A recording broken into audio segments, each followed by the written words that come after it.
നമസ്കാരം. കഴിഞ്ഞ ദിവസം നമ്മൾ നാസർ അലിയുടെ കേസായിരുന്നു ഡിസ്കസ് ചെയ്തിരുന്നത് അല്ലേ? അത് ഒരുപാട് പേർക്ക് ഇഷ്ടപ്പെട്ടു എന്ന് അറിഞ്ഞതിൽ ഒരുപാട് സന്തോഷമുണ്ട്. കുറേ പേര് എനിക്ക് ടെക്സ്റ്റ് ചെയ്തിരുന്നു, കുറേ പേര് ഫോൺ വിളിക്കുമ്പോഴൊക്കെ പറഞ്ഞിട്ടുണ്ട് നല്ലൊരു എക്സ്പ്ലനേഷൻ ആയിരുന്നു, ഒരുപാട് യൂസ്ഫുൾ ആയിരുന്നു മാം എന്നൊക്കെ. അപ്പോൾ അത് കേട്ടപ്പോൾ എനിക്ക് ഒരുപാട് സന്തോഷമായി. കാരണം ഒത്തിരി പേര് നമ്മളെ ഇങ്ങനെ സ്വീകരിക്കുന്നുണ്ടല്ലോ. അതുകൊണ്ട് എന്താ പറയുക, എനിക്ക് എന്താണെന്നില്ലാതെ സന്തോഷം. എനിക്ക് എങ്ങനെ പറയണമെന്ന് അറിയത്തില്ല. So thank you all, keep supporting. ഇന്ന് ഞാൻ വന്നേക്കുന്നത് ഡയാന കാർപ്പറ്റർ എന്ന് പറയുന്ന ഒരു ലെറ്റർ ഡിസ്കസ് ചെയ്യാൻ വേണ്ടിയിട്ടാണ്. സോ ഈ ഒരു ലെറ്ററും കുറച്ച് ട്രിക്കിയർ ആണ്. ഇതിന്റെ പർപ്പസ് വരുന്നതാണ് വളരെ രസകരമായിട്ട് വരുന്നത് കേട്ടോ. പർപ്പസ് നമ്മൾ വിചാരിക്കുന്ന സംഭവമേ അല്ല. നമ്മൾ വിചാരിക്കുന്നത് ഇതൊരു ഡയറക്ടർക്ക് എഴുതുന്ന ഒരു ലെറ്ററാണ്. അപ്പം നമ്മൾ പർപ്പസ് ആ ഒരു രീതിയിലൊക്കെ നമ്മൾ കാണത്തുള്ളൂ. സോ എഴുതി വരുമ്പോഴേ അത് മനസ്സിലാകത്തുള്ളൂ. കേസ് നോട്ട് ആദ്യം വായിക്കുമ്പോൾ നമുക്ക് ശരിക്കും മനസ്സിലാകത്തില്ല ഇത് എന്തിനു വേണ്ടിയിട്ടുള്ളതാണ്, ആർക്ക് വേണ്ടിയാണ് എന്നുള്ളത് നമുക്ക് മനസ്സിലാവും. അത് ക്ലിയർ ആയിട്ട് എല്ലാ ലക്ഷണവും കൊടുക്കുമല്ലോ. പക്ഷെ ഇത് എന്താണ് ഉദ്ദേശം എന്നുള്ളത് നമുക്ക് മനസ്സിലാവത്തില്ല. അതാണ് ഇതിൻ്റെ ഒരു പ്രത്യേകത. പിന്നെ എന്തിന് പ്രയോറിറ്റി കൊടുക്കണം, എന്തിന് പ്രയോറിറ്റി കൊടുക്കണ്ട, അങ്ങനെയുള്ള കാര്യങ്ങളൊക്കെയാണ് നമുക്ക് ഈ ഒരു ലെറ്ററിൽ കൺഫ്യൂഷൻ ഉണ്ടാകുന്നത്. ഞാനിത് ഓൺലൈൻ പഠിക്കുന്ന പല കുട്ടികൾക്ക് ഈ ലെറ്റർ കൊടുത്തിട്ടുണ്ടായിരുന്നു. പക്ഷേ ഒരു പെർഫെക്റ്റ് ഒരു ലെറ്റർ എനിക്ക് ആരുടെ അടുത്തൊന്നും അങ്ങനെ കിട്ടിയിട്ടില്ല. റെയർ ആയിട്ട് 1-2 സ്റ്റുഡൻസ് ഒക്കെ എഴുതി കണ്ടുള്ളൂ. എല്ലാവർക്കും അവിടെ ഇവിടെയൊക്കെ എന്തൊക്കെയോ പാളിച്ചകൾ പറ്റിയിട്ടുണ്ട്.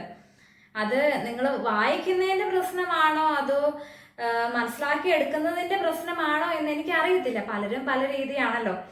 അപ്പോൾ അതിൽ നമുക്കിപ്പം ഒന്നും ചെയ്യാനാവത്തില്ല. ഓരോരുത്തരും തിങ്ക് ചെയ്യുന്നത് ഓരോ ഇതിലാണ്. ഇപ്പം ഞാൻ തിങ്ക് ചെയ്യുന്ന പോലെയല്ല നിങ്ങൾ ഓരോരുത്തരും തിങ്ക് ചെയ്യുന്നത്, അല്ലെങ്കിൽ വേറൊരു ട്രെയിനർ തിങ്ക് ചെയ്യുന്നത്. So leave it.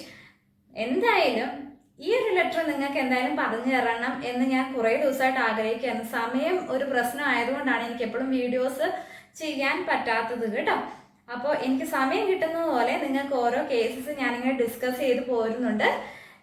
സ്പീക്കിങ്ങിൻ്റെ വീഡിയോസൊക്കെ നമ്മൾ സത്യം പറഞ്ഞ് ഇട്ടിട്ട് കുറച്ച് ദിവസമായി ഇടാനൊക്കെ ഒത്തിരി ആഗ്രഹമുണ്ട്. എന്ത് ചെയ്യാനാണ്, ഞാൻ പറ്റുന്ന പോലെയൊക്കെ ചെയ്യാം കേട്ടോ. ഞാനിത് മെയിൻലി ഇടുന്നത് ഇപ്പം ഓൺലൈന് പഠിക്കാൻ പറ്റാത്ത കുട്ടികളൊക്കെ ഉണ്ടല്ലോ, ഓഫ്ലൈൻ പോകുന്നവർ അല്ലെങ്കിൽ പൈസ ഇല്ലാത്ത കുട്ടികളൊക്കെ ഉണ്ടല്ലോ. അപ്പോൾ അവർക്കൊക്കെ യൂസ്ഫുൾ ആകുമെന്ന് എനിക്ക് തോന്നി ഇങ്ങനെ ഡിസ്കസ് ചെയ്തിടുവാണെങ്കിൽ. അപ്പോൾ പിന്നെ മാത്രമല്ല, ഇപ്പോൾ ഓൺലൈൻ പഠിച്ചുകൊണ്ടിരിക്കുന്ന കുട്ടികൾക്കൊക്കെ ആണെങ്കിലും എന്തെങ്കിലും ഒരു ഡൗട്ട് വന്നിട്ടുണ്ടെങ്കിൽ അവർക്ക് ഇത് എടുത്തു നോക്കാൻ പറ്റും. അതുകൊണ്ടാണ് ഞാൻ ഈ ക്ലാസ്സസ് ഇട്ട് പോകാൻ മെയിനായിട്ട് കാരണം നമ്മൾ ഇപ്പോൾ കോച്ചിങ്ങിൻ്റെ ടൈമിൽ ക്ലാസ്സസ് ഒക്കെ നമ്മൾ അങ്ങ് എടുത്തു പോകും. അത് കഴിയുമ്പോഴത്തേനും പിന്നെ ഈ കുട്ടികൾക്കൊരു ഗ്യാപ്പാണ്. നമ്മൾ വീണ്ടും ഇൻ കേസ് അത് ചോദിച്ചില്ല എന്നാണെങ്കിൽ പിള്ളേരത് ഓർക്കത്തില്ല. അപ്പോൾ അവർക്കൊന്ന് എടുത്തു നോക്കണം, ഒരു ഡൗട്ട് വന്നു എന്ന് തോന്നുവാണെങ്കിൽ നമുക്ക് ഒരു സംഭവം വേണമല്ലോ. അതുകൊണ്ടാണ് ഞാൻ ഇങ്ങനെ വീഡിയോസ് ചെയ്യുന്നത്. അപ്പോൾ മൊത്തം വീഡിയോ കാണുക, പിന്നെ ത്രോട്ട് സപ്പോർട്ട് ചെയ്യുക. Okay, keep watching. നമ്മൾ എക്സാമിൻ്റെ സമയത്ത് അല്ലെങ്കിൽ നിങ്ങൾ OET പഠിക്കുന്ന സമയം മുതലേ തന്നെ നിങ്ങൾ ആദ്യം ഒരു റൈറ്റിങ്ങിൻ്റെ കേസ് നോട്ട് കിട്ടിക്കഴിഞ്ഞിട്ടുണ്ട്. ആദ്യം വായിക്കേണ്ട അതിൻ്റെ റൈറ്റിംഗ് ടാസ്ക്കാണ്. അതേ ഓർഡറിലാണ് ഞാനിപ്പം ചെയ്തു പോകുന്നത് കേട്ടോ. എല്ലാവരും ശ്രദ്ധിച്ചിരിക്കുക. നമ്മളുടെ എഴുതിയേക്കുന്നത് എന്താണെന്ന് നോക്കിയാലോ. Using the information given the case notes, write a letter to the Director of Repatriation General Hospital, 216 Dose Road, Door Park, 5041, and request that the hospital take over the care of Mrs. Carpenter. അപ്പോൾ അവിടെ നിന്ന് തന്നെ നമുക്ക് പേഷ്യൻ്റെ പേര് കിട്ടി, Mrs carpenter. Diana carpenter എന്നാണ് പേഷ്യൻ്റെ പേര്. അത് ഞാൻ ഓൾറെഡി പറഞ്ഞിരുന്നു. അപ്പോൾ ഇത് എന്തിനു വേണ്ടിയിട്ടുള്ള, ഇത് നമ്മൾ സാധാരണ എഴുതുന്ന ലെറ്റർ പോലെയല്ല. ഇതൊരു ഡിഫറെൻ്റ് ഒരാൾക്ക് നമ്മൾ എഴുതുന്ന ഒരു ലെറ്ററാണ്. സോ എൻ്റയർലി ഡിഫറെൻ്റ് ആയിരിക്കും overall purpose as well as case note. Okay, അപ്പോൾ നമുക്ക് ഇനി ഇതിൻ്റെ ഈ ലെറ്ററിൻ്റെ ഈ കേസ് നോട്ടിൻ്റെ ബാക്കി ഭാഗങ്ങളിലേക്ക് പോവാം. അതായത് മെയിൻ കോണ്ടൻറ്റിലേക്ക് നമുക്ക് പോവാം. ഇവിടെ കൊടുത്തിരിക്കുന്നത് ഫ്ലിൻഡേഴ്സ് മെഡിക്കൽ സെൻറ്ററിലെ ഇൻറ്റൻസീവ് കെയർ യൂണിറ്റിലാണ് ഈ സംഭവം നടക്കുന്നത് അല്ലേ. പേഷ്യൻ്റ് ഡീറ്റെയിൽസ് എന്താ കൊടുത്തേക്കുന്നത് നോക്കാം. Patient name is Diana carpenter, aged 58 years old, marital status divorced, next of kin 2 married daughters, both live locally. Admission date നോക്കാം. അഡ്മിഷൻ ഡേറ്റ് എന്ന് പറയുന്നത് 10th May 2009 ആണ്. ആൻഡ് ഡിസ്ചാർജ് ഡേറ്റ് എന്ന് പറയുന്നത് 24th ആണ്. സെയിം മന്തിൽ തന്നെ 24th പേഷ്യൻ്റ് ഡിസ്ചാർജ് ആയി. Patient diagnosis അവർ കൊടുത്തേക്കുന്നത് എന്താണ്? ലങ് റിസെക്ഷൻ ആണ് കൊടുത്തേക്കുന്നത്. പിന്നെ അതിൻ്റെ തൊട്ട് താഴെ നമുക്ക് റിലവൻ്റ് ആയിട്ടുള്ള കാര്യങ്ങൾ നമുക്ക് ഇതിനകത്ത് ഏതൊക്കെയാണ്? പേഷ്യൻ്റെ നെയിം, ഏജ്, പിന്നെ പേഷ്യൻ്റെ admission date, discharge date, diagnosis, ഇങ്ങനെയുള്ള കാര്യങ്ങൾ റിലവൻ്റ് ആണ്. തൊട്ട് താഴെ കൊടുത്തേക്കുന്ന കാര്യങ്ങളും നമുക്ക് റിലവൻ്റ് ആണ്. അതായത് പേഷ്യൻറ്റിൻ്റെ പാസ്റ്റ് മെഡിക്കൽ ഹിസ്റ്ററി ഇവിടെ പറയുന്നുണ്ട്. ബ്രസ്റ്റ് ക്യാൻസർ എന്ന് എഴുതിയിട്ട് 1988. പിന്നെന്താ? Full mastectomy September 1988. നമ്മളുടെ പേഷ്യൻ്റ് ബ്രസ്റ്റ് ക്യാൻസർ ഉണ്ടായിരുന്നു 98-ൽ. അപ്പോൾ പേഷ്യൻ്റ് എന്താണ്? ഫുൾ മാസ്റ്റക്ടമി കഴിഞ്ഞു. പിന്നെ പേഷ്യൻ്റ് എടുക്കുന്ന മെഡിസിനാണ് അവിടെ കൊടുത്തേക്കുന്നത്. ടാമോക്സിഫൻ നമ്മുടെ പേഷ്യൻ്റ് എടുക്കുന്നുണ്ടായിരുന്നു. ഓക്കെ, പിന്നെ എന്താണ് അവിടെ എഴുതിയേക്കുന്നത്? Good response to tamoxifen and remission until 2009. അടുത്തത് എന്താ? തൊട്ട് താഴെ കൊടുത്തേക്കുന്നു. പേഷ്യൻ്റ് ഡിസ്നി ഉണ്ടായ കാര്യം പറയുന്നുണ്ട്. 2009-ൽ investigations revealed small patches in left lung. 2009 note ചെയ്യുക. ഏപ്രിൽ മാസമാണ് പേഷ്യൻറ്റിന് small patches in left lung എന്നുള്ള കാര്യം ഇൻവെസ്റ്റിഗേഷനിലൂടെ റിവീൽ ആയത് അല്ലേ? അപ്പോൾ നമ്മളുടെ പേഷ്യൻ്റ് അഡ്മിറ്റ് ആയതപ്പോഴാണ് നെക്സ്റ്റ് മന്ത്, അതായത് ഒറ്റ മാസം കഴിഞ്ഞപ്പോഴത്തേനും പേഷ്യൻ്റ് വന്ന് അഡ്മിറ്റായി. അടുത്തത് അവിടെ കൊടുത്തേക്കുന്നത് has had generalised anxiety disorder since 20s, sometimes on medication for this but not at present എന്നുള്ളൊരു കാര്യം അവിടെ അവർ മെൻഷൻ ചെയ്തിട്ടുണ്ട്. അവിടെ യൂസേജ് ശ്രദ്ധിക്കണം, ഹാസാർഡാണ് കേട്ടോ. അതൊക്കെ എഴുതുമ്പോൾ ശ്രദ്ധിക്കേണ്ട കാര്യമാണ്. അടുത്ത പേഷ്യൻ്റ് സോഷ്യൽ ഹിസ്റ്ററിയിലേക്ക് പോകാം. Recently migrated from Canada, supported financially by children. പിന്നെന്താ? Court secretary but unable to work due to visa issues. പിന്നെന്താ? Lives in small rented unit, drives on car, small circle of good friends. ഇതൊക്കെ നമുക്ക് ഇതിനകത്ത് ചില കാര്യങ്ങളൊക്കെ നമുക്ക് relevant ആണെന്ന് നിങ്ങൾക്ക് വായിക്കുമ്പോൾ തന്നെ അറിയാലോ. കാരണം നമ്മളുടെ റീഡർ ആരാണ് എന്നുള്ള കാര്യം ഓർത്തിട്ട് വേണം ഓരോ കാര്യങ്ങളും നമ്മൾ എഴുതി വെക്കാൻ. അതനുസരിച്ച് വേണം എഴുതാനായിട്ട്. അടുത്തത് മെഡിക്കൽ പ്രോഗ്രസ് നോക്കാം. ന്യൂമോണിയ ഡേ 4, അതായത് അഡ്മിറ്റ് ആയതിൻ്റെ 4ാം ദിവസം പേഷ്യൻറ്റ് ന്യൂമോണിയ വന്നു. Treated with antibiotic therapy and ventilation, now fully resolve എന്ന് കൊടുത്തിട്ടുണ്ട്. പേഷ്യൻ്റ് മാനേജ്മെൻറ്റിലേക്ക് പോകും, അതായത് നേഴ്സിംഗ് മാനേജ്മെൻറ്റിലേക്ക്. അവിടെ fluid management, oxygen therapy, nutritional therapy, physiotherapy initiated. പിന്നെന്താ? Mobility very slow, patient is reluctant to work, psychosocial difficulties, coping എന്ന ഇത്രയും കാര്യങ്ങൾ കൊടുത്തിട്ടുണ്ട്. അപ്പോൾ ഇത് കാണുമ്പോഴത്തേനും നിങ്ങൾക്ക് മനസ്സിലാകും ഇത് മുന്നോട്ട് ലിങ്ക് ചെയ്യാനായിട്ട് എന്തെങ്കിലും കാണുക എന്നുള്ളൊരിത് നിങ്ങളുടെ മനസ്സിൽ എന്തായാലും വന്നിട്ടുണ്ടാവും. അടുത്തത് ഡിസ്ചാർജ് പ്ലാനിലേക്ക് നോക്കാം. ഓൺ ഗോയിങ് ഫിസിയോതെറാപ്പി, മുകളിലും ഫിസിയോതെറാപ്പി കൊടുത്തിട്ടുണ്ട്. ഫിസിയോതെറാപ്പി ഇനീഷ്യേറ്റ് ചെയ്തിട്ടുണ്ട്, അതായത് അത് കണ്ടിന്യൂ ചെയ്യണം. അടുത്തത് എന്താണ്? Needs encouragement to mobilise, patient is reluctant to work എന്നുള്ള കാര്യം ഓൾറെഡി മെൻഷൻ ചെയ്തിട്ടുണ്ടായിരുന്നു. അപ്പോൾ അത് ഇതോടെ ലിങ്ക് ചെയ്യുക. അടുത്തത് എന്താണ്? Initiate psychiatrist visits, coping strategies, ഇതും ഉണ്ട്, അതും ലിങ്ക് ചെയ്യേണ്ടതാണ്. പിന്നെന്താ? Organise visits between psychiatrist and daughters, encourage them to be more supportive emotionally. അടുത്ത എന്താ കൊടുത്തേക്കുന്നത്? Chemotherapy appointments at Flinders Medical Centre to begin. അതിൻ്റെ ഡേറ്റ് 6/6/2009.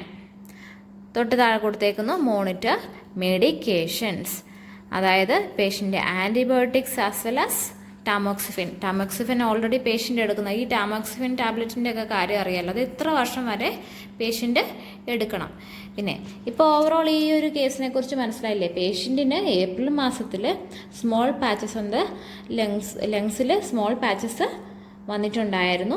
അപ്പോൾ അതിൻ്റെ ഭാഗമായിട്ട് പേഷ്യൻ്റ് ഇവിടെ എന്തിനാണ് വന്നത്? ലങ് റീസക്ഷന് വേണ്ടിയിട്ടാണ് വന്നേക്കുന്നത്. ഈ ലങ് റീസക്ഷൻ ഡയഗ്നോസിന് എഴുതിയിട്ട് അവർ എന്താ എഴുതിയേക്കുന്നത്? ലെഫ്റ്റ് ലങ് റീസക്ഷൻ എന്നല്ല എഴുതിയിട്ടുണ്ടായിരുന്നത്.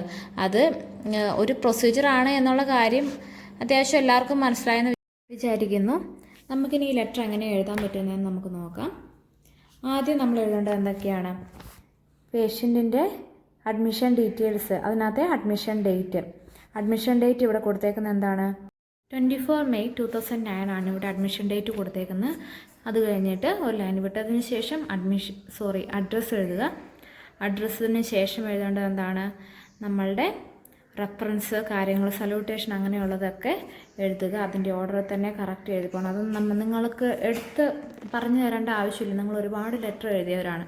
സോ ഞാൻ ഡയറക്റ്റ് ഇപ്പോൾ പർപ്പസിലേക്ക് പോവുകയാണ്. നിങ്ങളുടെ സമയം അധികം കളയുന്നില്ല. ഇതിൻ്റെ പർപ്പസ് എങ്ങനെ എഴുതാം? The intention of this letter is to notify you regarding Miss Diana Carpenter who is recuperating after left lung resection. അത് കഴിഞ്ഞൊരു ഫുൾ സ്റ്റോപ്പ് കൊടുക്കുക. She requires ongoing care and assistance following her discharge. ഇത്രയേ ഉള്ളൂ. സിമ്പിളായിട്ട് 2 ലൈനിൽ നമുക്ക് തീർക്കാനുള്ളതേ ഉള്ളൂ. Purpose ഒരിക്കലും നിങ്ങൾ ലെങ്തി ആയിട്ട് എഴുതി പോകരുത് കേട്ടോ. വേണ്ട കാര്യങ്ങൾ വേണ്ട പോലെ എഴുതുക. അതിനകത്ത് പേഷ്യൻ്റ് നെയിം മെൻഷൻ ചെയ്യാൻ ശ്രദ്ധിക്കുക. പേഷ്യൻ്റെ ഡിസ്ചാർജ് ആണോ ട്രാൻസ്ഫർ അതിനെക്കുറിച്ചൊരു ഐഡിയ കൊടുത്തിരിക്കണം. പിന്നെ എന്തിനു വേണ്ടിയാണ് എന്നുള്ളത് ഉണ്ടാകണം. ഇങ്ങനെയുള്ള 4 കാര്യങ്ങൾ. പിന്നെ ഒരു കാര്യം വിട്ടുപോയി, പേഷ്യൻ്റെ ഡയഗ്നോസിസ് അല്ലെങ്കിൽ കറൻറ്റ് കണ്ടീഷൻ. ഇത്രയും കാര്യങ്ങൾ, ഈ 4 കാര്യങ്ങൾ മെൻഷൻ ചെയ്തായിരിക്കണം നമ്മളെപ്പോഴും പർപ്പസ് എഴുതേണ്ടത്. അടുത്തത് ബോഡി പാര 1ലേക്ക് പോവാം. On 10th May 2009 Miss Carpenter presented to the hospital with a history of dyspnoea. Her investigations revealed small patches in the left lung. Consequently, she underwent surgical management. അത് കഴിഞ്ഞ് post operatively comma. She has developed pneumonia which was managed conservatively with the help of oxygen therapy, nutritional therapy and fluid management. Her mobility is slow and she is reluctant to walk. Therefore, physiotherapy has been initiated for her which needs to be continued. Next, എന്താ എഴുതേണ്ടത്? She has difficulties in psychosocial coping, hence psychiatric visits along with doctors has been recommended. ഇനി social history. Miss Carpenter lives alone in a rented house. അടുത്തത് breast ക്യാൻസറിൻ്റെ കാര്യം നമുക്ക് പറയണം. അപ്പോൾ social ഹിസ്റ്ററിയിലേക്ക് പോവാം. Miss Carpenter has a history of breast cancer and she underwent full mastectomy for which she is on tamoxifen. Full stop കൊടുക്കുക. ഇനി അടുത്തത് എന്താണ് പറയേണ്ടത്? ആങ്സൈറ്റി ഉള്ള കാര്യം പറയണം അല്ലേ? She has had generalised anxiety disorder since 20s. അവസാനത്തേത് ഡിസ്ചാർജ് പ്ലാൻ ആണ് നമുക്കിനി ബാക്കിയുള്ളത്. അതെങ്ങനെ എഴുതുന്നതെന്ന് നോക്കാം. It would be appreciated if you could take over Miss Carpenter and it is imperative to monitor her medications especially tamoxifen and antibiotics. Last sentence, her chemotherapy appointment is scheduled on 6/6/19. Full stop. അപ്പോൾ ഇത്രയാണ് നമ്മൾ ഈ letter എഴുതുമ്പോൾ ശ്രദ്ധിക്കേണ്ട കാര്യങ്ങൾ. ലെറ്ററിൻ്റെ മെയിനായിട്ടുള്ള കാര്യങ്ങളെല്ലാം പറഞ്ഞു. ഇതിന് ശേഷം എഴുതേണ്ട കാര്യങ്ങൾ എന്തൊക്കെയാണെന്നുള്ളത് നിങ്ങൾക്ക് അറിയാവുന്നതാണ്. ഇതുപോലെ അടുത്തൊരു ടോപ്പിക്കുമായിട്ട് നമുക്കിനി വീണ്ടും കാണാം. അതുപോലെ തന്നെ നിങ്ങൾക്ക് എന്തെങ്കിലും ഡൗട്ട് ഉണ്ടെങ്കിൽ നിങ്ങൾക്ക് ഒന്നെങ്കിൽ എനിക്ക് വാട്സപ്പ് ചെയ്യുമോ, അല്ലെങ്കിൽ നിങ്ങൾക്ക് ക്വയറീസ് എന്തെങ്കിലും ഉണ്ടെങ്കിൽ നിങ്ങൾക്ക് എന്നെ വിളിച്ചു ചോദിക്കുക, എന്ത് വേണമെങ്കിലും ചെയ്യാം. പിന്നെ ഓൺലൈൻ ക്ലാസ്സിന് വേണ്ടിയിട്ട് നിങ്ങൾ കോൺടാക്റ്റ് ചെയ്യുമ്പോൾ എന്നെ നോർമൽ കോളിൽ കിട്ടിയില്ല എന്നാണെങ്കിൽ നിങ്ങൾ ദയവ് ചെയ്ത് എനിക്ക് വാട്സപ്പിലൊന്ന് മെസ്സേജ് അയക്കണം കേട്ടോ. പലരും ഇങ്ങനെ കംപ്ലയിൻറ്റ് പറയുന്നുണ്ട് ചില സമയത്ത് വിളിച്ചാൽ കിട്ടുന്നില്ല എന്നുള്ളത്. അതൊന്ന് സോൾവ് ചെയ്യാൻ വേണ്ടിയിട്ടാണ് കേട്ടോ.